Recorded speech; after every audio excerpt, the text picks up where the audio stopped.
never slow up, no I don't take shit. I got no love for the fakeness. If you wanna play tough and wanna hate this, I'll always show up.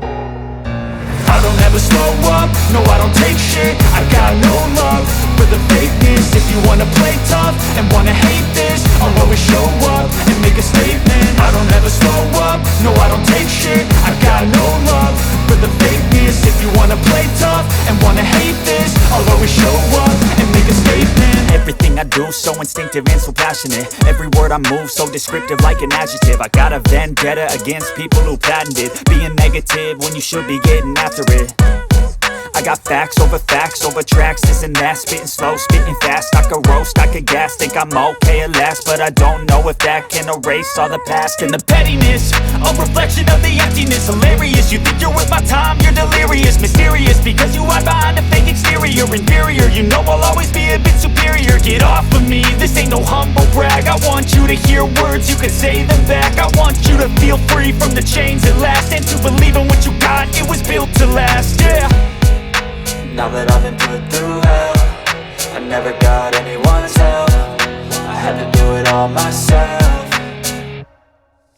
I don't ever slow up, no I don't take shit. I got no love for the fakeness. If you wanna play tough and wanna hate this, I'll always show up and make a statement. I don't ever slow up, no I don't take shit. I got no love for the fakeness. If you wanna play tough and wanna hate this, I'll always show up and make a statement. Gonna learn the consequence of being incompetent. Mental health is confidence, dreams and some honestness. I'm not here to save the day, that's for you to take away. I could play a million mind games, but instead I say something not illogical, something that is topical. Rub it on and watch it go, make yourself unstoppable. Dreams are irresponsible, but they're always possible. If you just believe, you could be so remarkable. Thoughts in my head, a collage and they spread. I'll be great one day, going off of my meds. No, I'm not giving up, no, I'm not giving in. I will make it to the top, taking off in the wind. I gotta make it, I'm saving every day to taste it. I'm patient, but my mind, it can hardly take it. I'm chasing a dream that I've had for several ages. A vacant, modern kingdom for the taking. Now that I've been put through hell, I never got anyone's help. I had to do it all myself. I don't ever slow up, no I don't take shit. I got no love for the fakeness. If you wanna play tough and wanna hate this, I'll always show up and make a statement. I don't ever slow up, no I don't take shit. I got no love for the fakeness. If you wanna play tough and wanna hate this, I'll always show up and make a statement. I don't ever slow up, no I don't take shit. I got no love for the fakeness. If you wanna play tough and wanna hate this, I'll always show up.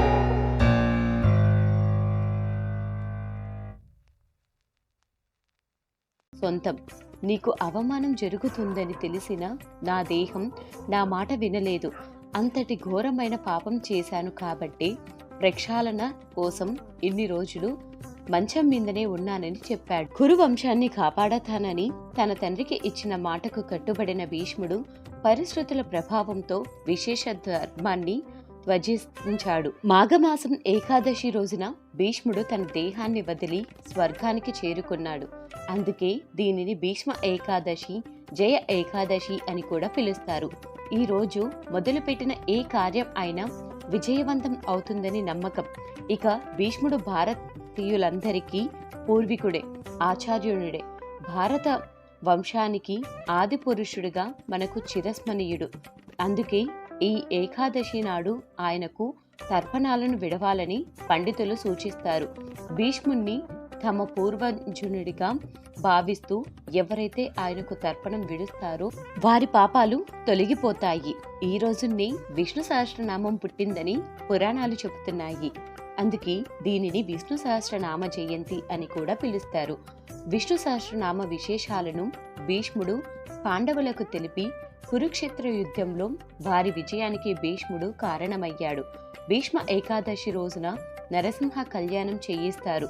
Annavaram Satyanarayana స్వామి ఆలయం, సింహాచలం వారహాలక్ష్మి నరసింహస్వామి ఆలయం, యాదగిరిగుట్ట, భద్రాచలం సీతారాముల వారి ఆలయంలోనూ ప్రత్యేక పూజలు చేస్తారు. ప్రతి ఏకాదశికి ఉండే నియమాలే ఈ రోజు కూడా వర్తిస్తాయి.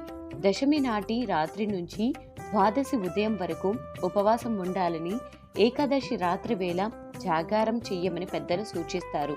దీంతో పాటుగా విష్ణు పూజకు విశేష ప్రాధాన్యత ఉంది. భీష్ముడు అందించిన విష్ణు సహస్రనామాలను ఈ రోజున పఠిస్తే విశేష ఫలితాలు దక్కుతుంది. కాబట్టి దీనిని శ్రీ విష్ణు సహస్రనామ జయంతి అని కూడా పిలుస్తారు. భగవద్గీతను పఠించడానికి ఇది అనువైన రోజు. మాఘశుద్ధ అష్టమి నుంచి ద్వాదశి వరకు ఉన్న 5 రోజులను భీష్మ పంచకం అని పిలుస్తారు. ఈ 5 రోజులు భీష్ముడి వ్యక్తిత్వాన్ని తలుచుకుంటారు. ఆ మహాత్ముని జీవితం నుంచి ప్రేరణ పొందేందుకు ఈ 5 రోజులను కేటాయిస్తారు. తరచూ వినే వ్యక్తిత్వం వికాస తరగతులకు ఏమాత్రం తీసిపోని ఆచారం ఇది. పైగా భీష్మ ఏకాదశి నాడు ఉపవాసం ఉండి విష్ణు సహస్రనామాలను జపిస్తూ భగవద్గీతను చదువుతూ భీష్ముడిని తలుచుకుంటే సాగే దానిలోనే మనిషి వ్యక్తిత్వం సాత్వికంగా మారిపోతుంది. భీష్మ ఏకాదశి అంటే మనకందరికీ ఇప్పుడు తెలిసిపోయింది కదా. ఇప్పుడు పూజని ఎలా చేసుకోవాలో తెలుసుకుందాం. భీష్ముని యొక్క చిత్రపటం అందరి ఇళ్లలో అందుబాటులో ఉండదు కాబట్టి అందరికీ అందుబాటులో ఉన్న శ్రీ వెంకటేశ్వర స్వామి యొక్క చిత్రపటాన్ని ఏర్పాటు చేసుకోవచ్చు. లేదా మీకు అందుబాటులో ఏదైనా విష్ణుమూర్తి యొక్క చిత్రపటం కానీ విగ్రహం కానీ ఉంటే కూడా ఏర్పాటు చేసుకోవచ్చు. ఇక్కడ నేను వెంకటేశ్వర స్వామి చిత్రపటాన్ని ఏర్పాటు చేసుకున్నాను కాబట్టి భీష్మ ఏకాదశి రోజున పూజని ఏ విధంగా చేసుకోవాలి అనేది కూడా చూపిస్తాను. ప్రత్యేకించి ఏకాదశి అంటేనే ఒక ప్రత్యేకమైన రోజు. మాసాలలో నెల మొత్తంలో ఒక మంచి రోజు ఏదైనా ఉంది అంటే అది ఏకాదశి అని చెప్తాము. ఏకాదశి రోజున ఆ వెంకటేశ్వర స్వామిని పూజించటం వల్ల సకల పాపాలు తొలగిపోయి జీవితంలో ఎటువంటి ఆర్థిక ఇబ్బందులు ఉన్నా కానీ తొలగిపోతాయి. కాబట్టి ముందుగా విష్ణుమూర్తి చిత్రపటాన్ని ఏర్పాటు చేసుకునేసి ఏ పూజ చేసినా ముందుగా గణనాథుని ఆరాధించాలి. కాబట్టి గణనాథుని యొక్క విగ్రహాన్ని కానీ లేకపోతే పసుపుతో చేసిన గణేశుణ్ణి కానీ పూజలో ఏర్పాటు చేసుకోవాలి. అలానే పూజకు కావాల్సిన ప్రమిదలను కూడా సిద్ధం చేసుకోవాలి. ఈ రోజున ప్రత్యేకించి పిండి దీపారాధన అనేది చేసుకుంటే చాలా మంచిది. 7 పిండి దీపారాధనలను చేసుకునేసి పూజకు ఉపయోగించవచ్చు. మీకు 7 వీలు కుదరదు అనుకున్న వాళ్ళు 1, 3, 5 ఇలా కూడా మీరు ఏర్పాటు చేసుకునేసి పిండి దీపారాధన అనేది చేసుకోవచ్చు. ముందుగా దీపాలను సిద్ధం చేసుకున్నాం కదా, ఆ దీపాలను వెలిగించుకునేసి ఆ తరువాత పూజను అనేది ప్రారంభించాలి. దీపాలను సాక్షాత్తు లక్ష్మీదేవి స్వరూపంగా భావిస్తాము.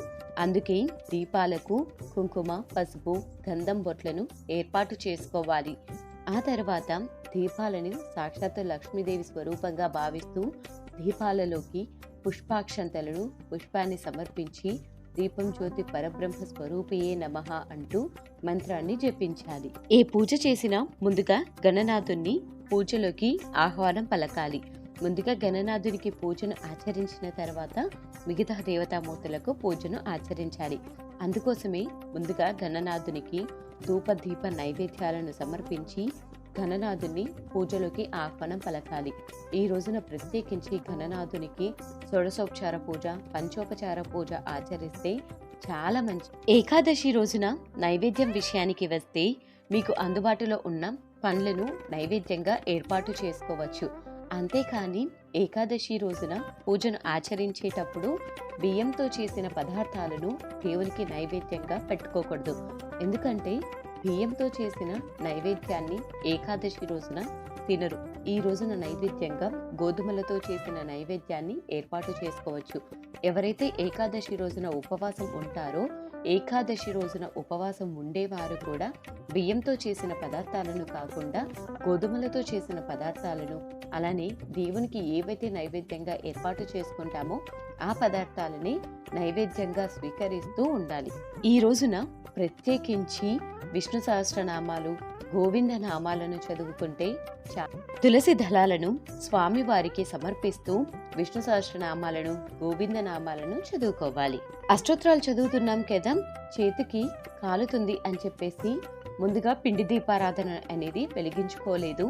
అందుకోసం ఇప్పుడు పిండి దీపారాధన అష్టోత్తరాలన్నీ పూర్తయిపోయిన తర్వాత పిండి దీపారాధనను వెలిగించుకోవటం కోసం వత్తులను ఏర్పాటు చేసుకునేసి నూనెను వడ్డించుకునేసి ఏకచక్ర హారతితోటి దీపాలను వెలిగించుకుంటున్నాను. ఈ ఒక్క ఏకాదశికే కాదండి, మీరు ప్రతి ఏకాదశికి కూడా ఇలానే చక్కగా పిండి దీపారాధనను చేసుకుంటూ పూజను అనేది ఆచరించవచ్చు. ఇక్కడ పూజను ఆచరించడం కోసం నేను సపరేట్గా పీఠంను ఏర్పాటు చేసుకునేసి పూజను ఆచరిస్తున్నాను. మీరు ఇలా ఏమీ లేకుండా ఇంట్లో పూజ గదిలోనే ఈ పూజను అనేది చక్కగా ఆచరించవచ్చు. వెలుగుతున్న పిండి దీపాలను సాక్షాత్తు లక్ష్మీదేవి స్వరూపంగా భావిస్తూ కుంకుమ, పసుపు, గంధము, అక్షంతలు, పుష్పాలను ఏర్పాటు చేసుకోవాలి. ఇలా పూజను ఉదయం సమయంలో కానీ సాయంత్రం సమయంలో కానీ చేసుకోవచ్చు. ఏకాదశి రోజున కొబ్బరికాయని కూడా స్వామివారికి నైవేద్యంగా సిద్ధం చేసుకుంటే చాలా మంచిది.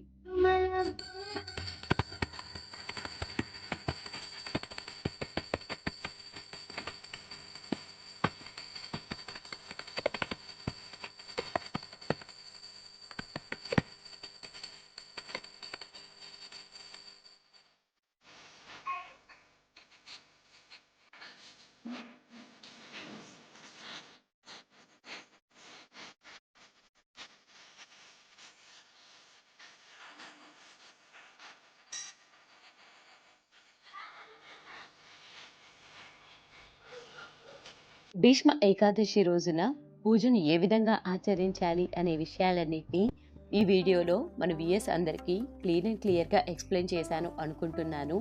అంతేకాకుండా భీష్మ ఏకాదశి అంటే ఏంటి అనే విషయాలను కూడా ఇవాల్టి వీడియోలో మన విఎస్ అందరికీ షేర్ చేశాను. ఐ హోప్ మీకందరికీ ఈ వీడియో నచ్చింది, ఎటువంటి సందేహాలు లేవు అని అనుకుంటున్నాను. మీకు ఏవైనా సందేహాలు ఉంటే కింద కామెంట్ సెక్షన్లో కామెంట్ చేయండి, తప్పకుండా రిప్లై అడగటం మర్చిపోయాను. ఈ వీడియో మీకు కనుక నచ్చితే తప్పకుండా లైక్ చేయండి, షేర్ చేయండి, సబ్స్క్రైబ్ చేయండి. మరొక మంచి చక్కని వీడియోతోటి మీ ముందుకు వస్తుంది మీ ఆంధ్ర అమ్మాయి నిర్మల.